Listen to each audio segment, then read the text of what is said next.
E aí pessoal, tudo bem? Eu vou resolver a questão 4 da prova aqui com vocês, desse sistema mecânico. A questão dava esse problema para a gente e perguntava qual era a equação geral do movimento e também a frequência natural de oscilação do mesmo. Então esse é um sistema mecânico simples, composto por uma barra que é homogênea, de massinha m.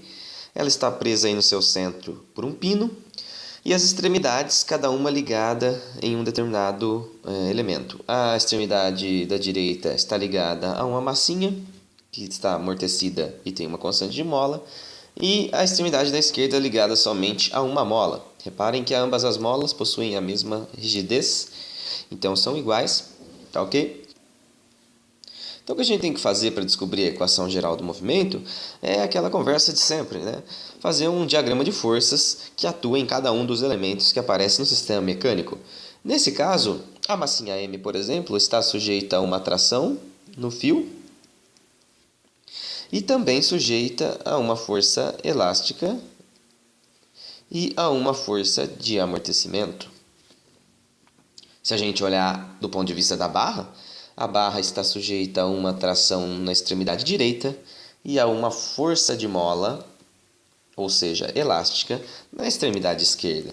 Então, sabendo disso, a gente pode aplicar a segunda lei de Newton e descobrir aí as equações, ou a equação no final, que governa esse sistema. Vamos dar uma olhada para a massinha M, né? Para a massinha M, bloquinho. O que a gente tem lá? A segunda lei fala para nós que a força resultante é igual à massa vezes a aceleração. Como ali o deslocamento da massinha está medido em termos de x, aqui no problema, então a aceleração x2 pontos, ok? Quem é a força resultante atuando? Olha, se a gente pegar como sentido positivo para cima, a força resultante vai ser o quê? Vai ser tração menos as duas forças resistivas, que é a força elástica e a força de atrito. Isso tudo igual a massa vezes aceleração. Mas tanto a força elástica quanto a força de atrito têm expressões próprias, né? A força elástica pela lei de Hooke, Kx, e a força de atrito viscosa, nesse caso, é C vezes a velocidade. Então, disso, a gente tira aqui tração menos Kx menos C, x ponto, que é a velocidade, é igual a massa vezes a aceleração. E daqui sai a primeira equaçãozinha, que vai nos auxiliar aí ao longo do problema. Essa tração que aparece no fio é desconhecida por enquanto. E a gente vai ter que dar um jeito de sumir com ela daí, né? Para fazer isso, vamos aplicar aí a equação, a lei de Newton para a barra agora, né? Então, para a barra, que também tem massa m igual a da massinha que está pendurada. Para a barra, como a barra ela está presa no seu centro, o tipo de movimento que ela vai realizar é um movimento angular. Reparem aí então que a gente vai ter que usar a lei de Newton para a rotação. E aí ela fala que o quê? Que o torque resultante é igual ao momento de inércia. Eu vou chamar esse momento de inércia aqui de I vezes a aceleração angular. Aceleração angular, θ 2 pontos. Bom, o que causa torque nessa barra? Tanto a tração quanto a força elástica, que estão nas extremidades, vão causar torque. Para a gente saber, né, o sentido, se é no sentido Z positivo ou Z negativo, a gente tem que usar a regra da mão direita, que nos diz que se a gente colocar os 4 dedos na direção do braço e varrer os mesmos em direção à força que está sendo aplicada, o dedão dá o sentido aí do torque. Se a gente fizer isso no caso da tração, a gente vai ver que ele está entrando, então sentido de Z negativo. E se a gente fizer isso com a força elástica, a gente vai ver que também ele está entrando. Então, ambos os torques estão no sentido negativo de K, segundo o sisteminha de coordenada. E então vão aparecer o sinalzinho de menos aí. Então, veja só. No caso da tração, o torque vai ser força vezes o braço. O braço aí, no caso, é L sobre 2. Ok? E no caso da força elástica, mesma coisa, né? Vai ser o quê? Kz, reparem que agora é Z, né? Segundo o problema, vezes o braço também. L sobre 2. Isso tudo, momento de inércia vezes aceleração angular. E essa daqui é a segunda equação que a gente tira com essa análise simples aí. Reparem que tem θ, tem x e tem z. Só que essas três variáveis estão relacionadas, porque a gente sabe que no movimento angular, um deslocamento linear é exatamente r vezes θ, onde r é o raio do movimento angular. Se a gente imaginar aqui na figura, dê uma olhada aqui, ó, a barra ela está se movendo de um ângulo θ. Se ela dá um pequeno deslocamento θ, o deslocamento em x vai ser exatamente o raio, que é L sobre 2, vezes esse deslocamento θ. E na parte em z, segue a mesma coisa. Isso pressupondo que os fios sejam inextensíveis e coisas ideais assim, né? Se a gente olhar lá no caso do z, é a mesma coisa, né? Se ele move de um ângulo θ, o tanto que vai ser deslocado em z vai ser exatamente r vezes θ. Então, também L sobre 2 θ. E aí a gente pode escrever tudo em termos de θ, né? E é isso que a gente vai fazer. Onde tiver x, coloca isso aqui. Onde tiver z, coloca isso. Então, para fazer essa adaptaçãozinha, na primeira equação era tração menos kx, mais x é L sobre 2 θ. L sobre 2 θ. O x ponto vai ser menos c L sobre 2 θ ponto, porque é trivial para nós, né? É só derivar dos dois lados, L sobre 2 é constante. E a parte do outro lado vai ficar mem L sobre 2 θ 2 pontos, pelo mesmo princípio. X 2 pontos, L sobre 2 θ 2 pontos. Então, a primeira equação a gente consegue escrever ela em termos de θ. E a segunda a gente também consegue, porque já está, né? Só falta substituir esse z. Então, fica menos t L sobre 2 menos k L quadrado sobre 4 θ.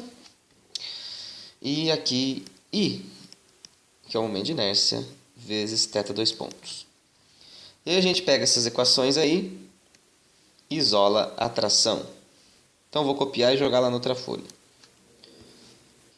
Antes de isolar a tração e sumir com ela do problema, no problema lá eu dei para vocês que esse momento de inércia aqui ele valia um valor fixo, né, que era ml quadrado sobre 12, que era o momento de inércia da barra com relação ao centro. Eu vou fazer um vídeo mostrando como isso é calculado.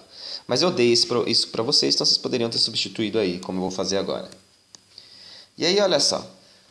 Como a tração aparece aqui multiplicada por L sobre 2 e um sinal de menos, se eu multiplicar essa equação de baixo por L sobre 2 e somar com a de cima, eu consigo tirar a tração fora. Ela vai desaparecer, porque os termos vão ser iguais. Aí aqui em θ vai ficar exatamente... Bom, vou escrever aqui, né? Menos KL sobre 2. Não posso esquecer aqui de multiplicar o L sobre 2 por L sobre 2. Então, L quadrado sobre 4. Θ menos KL quadrado sobre 4 θ que estava lá em cima. Então, esses caras aqui já estão escritos. Tem um menos C. Aí eu multiplico por L sobre 2, então L quadrado sobre 4 aqui, θ ponto, esse cara vai embora. E do outro lado vai ficar o quê? M, L quadrado sobre 12, mais M, L quadrado sobre 4, tudo isso vezes o θ 2 pontos. E aí é só dar uma simplificada na coisa, né? Eu vou colocar aqui o L quadrado sobre 4, vou deixar ele em evidência. Então, aqui dentro fica 2k θ, que vai aparecer em todos, né? Vai cortar. E aqui vai ficar L quadrado sobre 4c θ ponto. E lá do outro lado eu tiro o mínimo. Se eu tirar o mínimo entre 4 e 12, vai dar 12.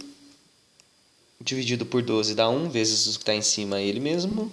Mais 12 por 4 dá 3. 3 vezes o que está lá em cima dá 3 vezes aquilo.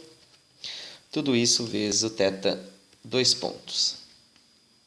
E aí, o que vai acontecer? Olha só, eu posso colocar nesse cara aqui também, vai dar 4 aqui, né? 3 mais 1 dá 4. Então, 4ml2. E para manter a simetria do problema aí, eu posso colocar o L quadrado sobre 4 em evidência. Se eu fizer isso, este L quadrado vai lá para fora, que ele está em evidência.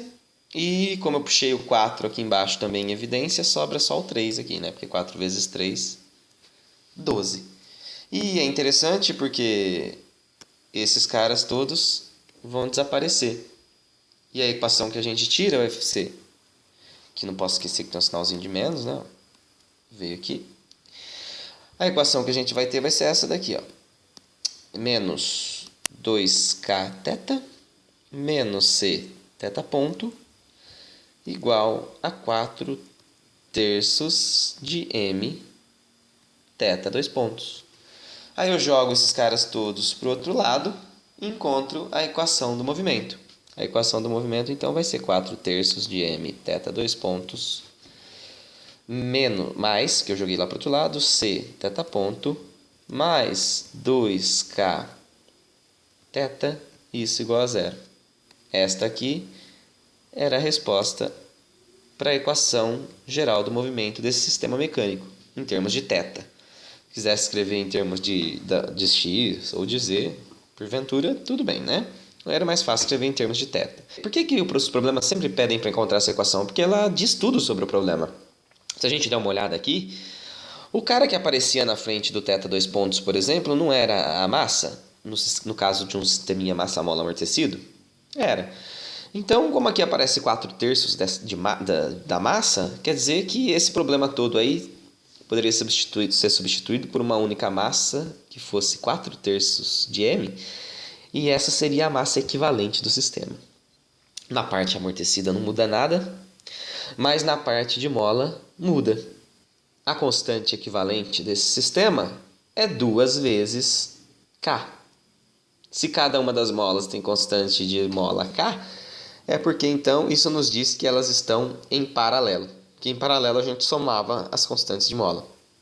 Então olha que interessante, né? Uma equação só tem o poder de nos dizer várias coisas aí. Finalizando a resposta então da letra A é aquele 4 terços de m θ 2 pontos mais c θ ponto mais 2k θ igual a zero. Então a resposta da letra A está encontrada aí. Na letra B ele pedia para a gente encontrar a frequência natural de oscilação. Para isso basta dividir essa equação toda aqui que a gente encontrou na letra A por 4 terços de m, porque na equação do oscilador amortecido a gente deixava 1 na frente da derivada segunda, como é padrão, né? Então se a gente fizer essa divisãozinha, fica θ 2 pontos mais 3c sobre 4m θ ponto mais 2k vezes 3 sobre 4m θ igual a zero. E aí aqui a gente pode dar uma simplificada. 3 vezes esse 2 aqui desaparece com esse 4. E a gente reconhece imediatamente que o termo na frente do θ é a frequência natural de oscilação ao quadrado. Então, nesse caso, frequência natural de oscilação ao quadrado é 3 meios de K sobre M. E aqui era a resposta da letra B. Então é um problema simples, basicamente, de análise mecânica dos sistemas aí vibratórios que a gente já vem estudando faz bastante tempo, ok?